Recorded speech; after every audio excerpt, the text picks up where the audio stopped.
Human rights activists urge that scenes like these should be properly investigated, since there have been several allegations that police and other security agents grossly violate rights of demonstrators. If they are using batons, you're saying they are being brutal, you want them to use bullets?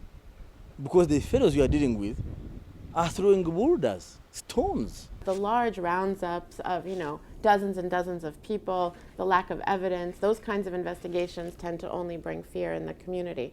In quelling the protests, both the opposition and police have recorded casualties, but those responsible are rarely brought to book.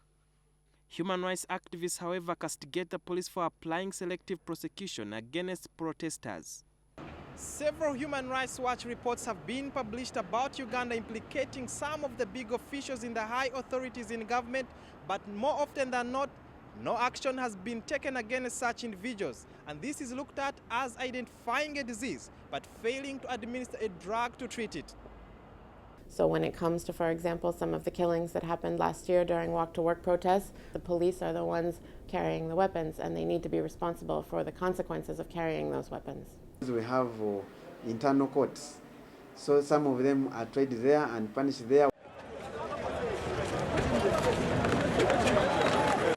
Article 212 of the Constitution and the Police Act provide for police to work with other security organizations in enforcing the law, but according to the Human Rights Watch, this has been abused. And why the military are deployed so quickly, and why sometimes, we see General Tinyafuza responding when in fact it really should be General Kayahura.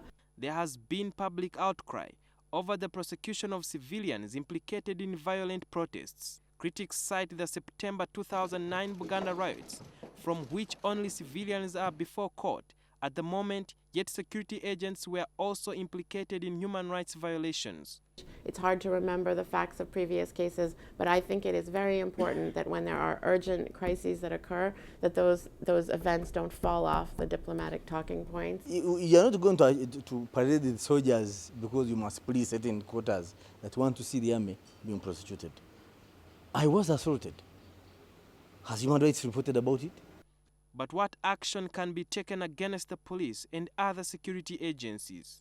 I think that the Ugandan army needs to hear loud and clear that if abuses are committed, U.S. support will change, will reduce. I think there needs to be very, very clear lines for how that collaboration will go forward.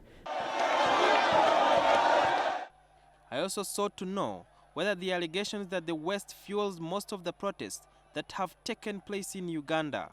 Don't think that it would be considered lawful for anyone to take up arms against the government. I think that that's obviously a very different matter. But I think that if the opposition can organize itself and get support to, change what's gone on in Kampala through legal means, then it has the right to do so, as all opposition groups have in many democratic countries around the world. It remains many people's wish to see all perpetrators of violence arraigned in court in order for justice to be seen to be done. Sudil Biarhanga, NTV. If anybody sees